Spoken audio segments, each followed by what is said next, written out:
કે મારો દીકરો સુખીથી સહી સલામત આર્મીની અંદર નોકરી કરીને પરત આવે. 60% નોકરી જમ્મુ કાશ્મીરની અંદર આતંકવાદીનો સામનો કરવામાં જ ગયેલી છે.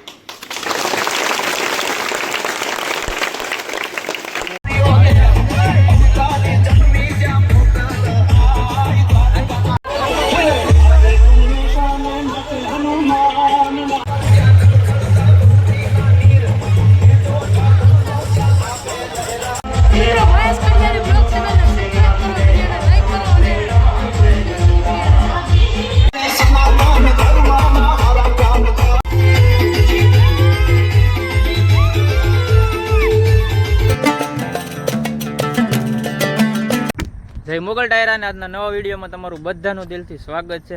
તો આજનો દિવસ તો તમે ટાઇટલ અને થંબનેલ જોઈને જ તમને ખબર પડી જાય છે કે આ ક્યાં જાય છે. તો મિત્રો અમે જઈએ છીએ રામેશ્વર. ના મારા હાડુભાઈ છે અને મારા એક બેન છે. તો અમે ના આટો મારવા જઈએ છીએ ને અત્યારે છે ને એક ફોજી ના આવે છે કે જેણે 17 વર્ષ નોકરી કરી છે અને અત્યારે હવે રિટાયર થઈ અને ઘરે આવે છે. તો અમે છે ને ના જઈએ છીએ. એ મારા હાડુભાઈના ભાઈ જ થાય છે, કાકા દાદાના બધા. તો અમે ના બે જઈએ છીએ. કાબુરી? હા, અમે જઈશ ને. આજ તો બહુ મજા આવશે કેમ કે આર્મી વાળા આવે એટલે ના તો મજા જ આવે ને. આજનો વ્લોગ જોતા રહેજો સેટ સુધી. પૂરી તો આસ કાકા આમ તૈયાર થઈ છે હો, પણ નકર તો કઈ નક્કી ન હોય કેમ રે, પણ આસ કાકા આમ રેડી તૈયાર થઈ છે. જાવું જાવું ને? ચાલો જાય.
જેણે એક દિવાળી જેવો માહોલ અને દિવાળી જેવું વાતાવરણ આજે 2 તારીખના દિવસે એટલે ગાંધી જયંતિના દિવસે મનાવવામાં આવ્યું કે આજ એવા પનોતા પુત્ર અશ્વિનભાઈ ચૌહાણ 17 વર્ષ સર્વિસ કરી અને આ ગામના પ્રાંગણે તેમનો નોકરી કર્યા બાદ એક એઝ એ આર્મીથી રિટાયર્ડ થઈને સિવિલિયન તરીકે પહેલું પગલું આ ગામની અંદર સહી સલામત તમારા બધાની દુઆથી આજે તમારા પાસે મોજૂદ છે અને હર મા બાપ આ જ ઇંતજાર કરતા હોય કે મારો દીકરો સુખીથી સહી સલામત આર્મીની અંદર નોકરી કરીને પરત આવે. કામનાથ મંદિરના પૂજારી જગદીશ બાપુ, ગ્રામ પંચાયત રામેશ્વર, સરપંચ શ્રી રમેશભાઈ, તલાટી મંત્રી હેતરાજસિંહ, માજી સૈનિક ઉનાના પ્રમુખ રાઠોડ નથુબાપુ, ઉપપ્રમુખ બાબણિયા જીણાભાઈ, અખિલ ભારતીય કોળી સમાજના સદસ્ય ભાલિયા બચુભાઈ, જો કે ભાવનગરથી અહીંયા ઉપસ્થિત થયેલ છે. સમસ્ત ગ્રામ પંચાયતના સદસ્ય, ગ્રામજનો, વડીલો, માતાઓ તથા બહેનો તથા બાળકો, આપ સર્વેનું આ મંદિરના સાનિધ્યની અંદર માજી સૈનિક સંગઠન ગીર સોમનાથ તરફથી હું આપ સૌનું હાર્દિક સ્વાગત એવં અભિનંદન કરું છું. સાથે સાથે હું તમામ ગામના લોકોને ધન્યવાદ આપું છું કે તમે અમારા સદસ્ય જે રિટાયર્ડ થઈને આવેલા ફૌજી અશ્વિનભાઈ ચૌહાણનું આવી રીતના હાર્દિક અને એક ઉમળખાભેર જે સ્વાગત કર્યું એ અમે જિંદગીભર યાદ રાખશું કે તમે લોકો પણ એટલા દેશ માટે પ્રેરિત છે, એક સૈનિક માટે કેટલા પ્રેરિત છે. એ ગામના અંદર પગ મૂકતા પહેલાં જ ત્યાં જે ફાટક હતું ત્યાં જ અમને નજરે આવ્યું કે ગામની અંદર કેટલો ઉત્સાહ. સાથે સાથે હું એ બાળકોને પણ ધન્યવાદ આપું છું કે એટલા ઉમળખાભેર આગળ ભાગતા હતા, દોડતા હતા. એને એ ખબર નથી કે કાંઈક હું ગાડીમાં તો નહીં આવી જાઉં, એટલા એ હરખમાં હતા. તેમને પણ હું ધન્યવાદ આપું છું.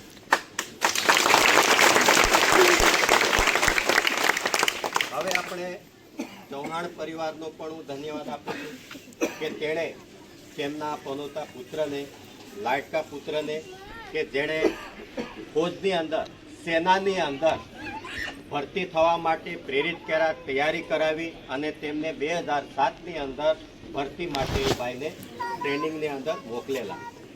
2007માં ભાઈ ભરતી થઈ અને અહેમદનગર મહારાષ્ટ્રની અંદર તેમણે ટ્રેનિંગ પૂરી કરી. ટ્રેનિંગ પૂરી કર્યા બાદ એ મેકેનાઇઝની અંદર તેણે પૂરા 17 વર્ષ કર્યા, જેની અંદર રાષ્ટ્રીય રાઇફલની અંદર 35 રાઇફલની અંદર 2010થી 12 સુધી તેણે નોકરી કરી, જોકે જમ્મુ કાશ્મીરની અંદર.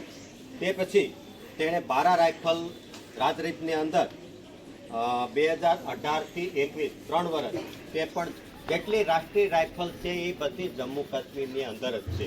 તો ભાઈની તકરીબન 60% નોકરી જમ્મુ કાશ્મીરની અંદર આતંકવાદીનો સામનો કરવામાં જ ગયેલી છે.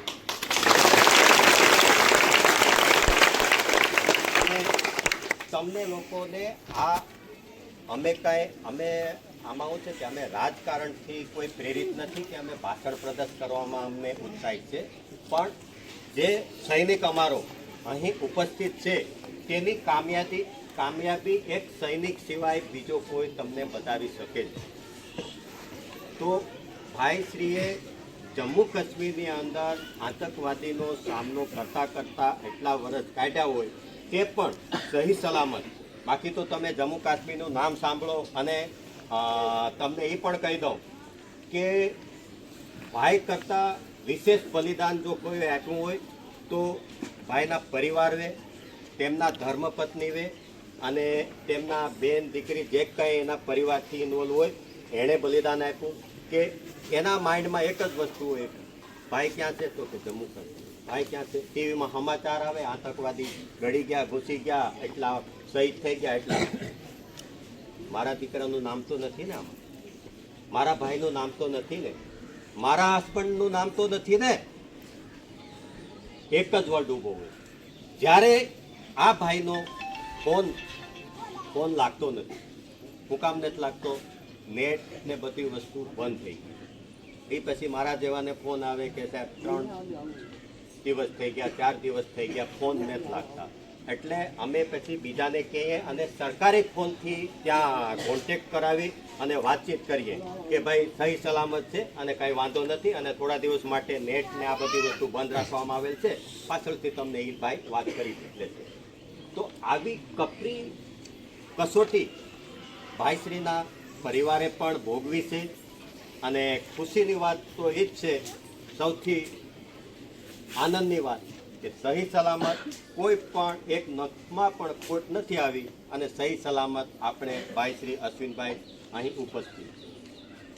તો ફરી એકવાર તેમના પરિવારને, ગામજનોને, બધાને હું ધન્યવાદ આપું છું કે આવો ઉત્સાહજનક જે તમે પ્રોગ્રામ બનાવ્યો તે બદલ ખૂબ ખૂબ આભાર. સાથે સાથે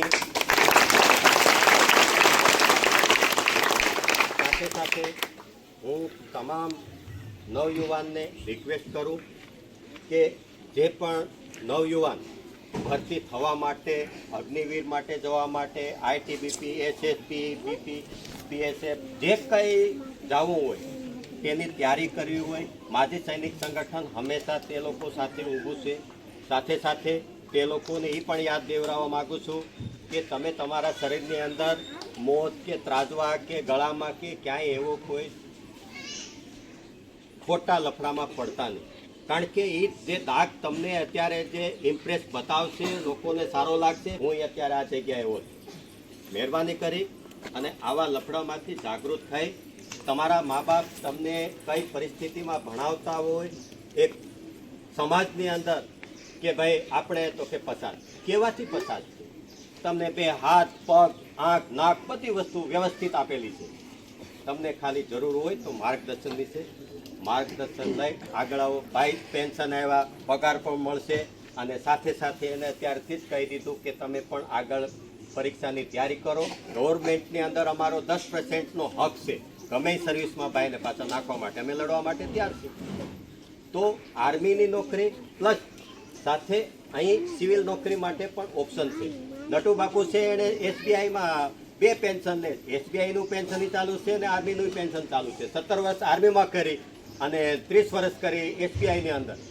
અત્યારે 2 પેન્શન ચાલુ છે. શું તકલીફ છે?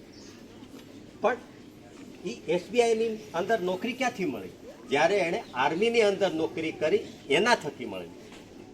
તો તમારે થોડુંક જાગૃત થવાની જરૂર છે.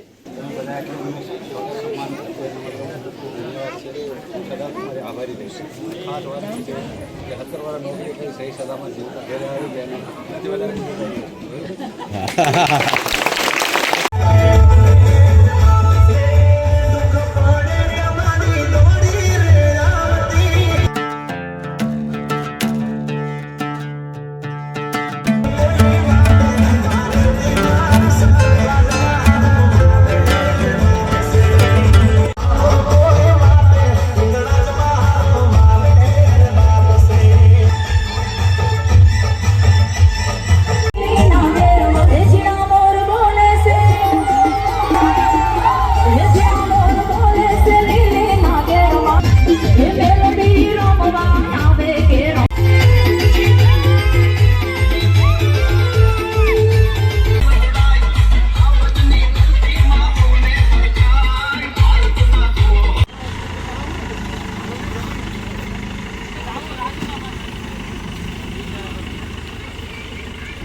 તો ફેમિલી બધું કાર્યક્રમ પતી ગયું છે ને હવે અત્યારે અમે મારા હાડુભાઈના ઘરે ગયા છે. મારા આરીબેનનું ઘર છે. તમે કહેતા ને આરીબેન કોણ છે? અમારા હાડુભાઈની છોકરી છે. એનું ઘર છે એ રામેશ્વરના છે, પણ એ છે ને કડિયાળી રહી છે. મારો જીવ ખાવા કડિયાળી રહી છે. જોયું? સારો હાલો હવે ડાયરેક્ટ ઘરે જઈને મળશે.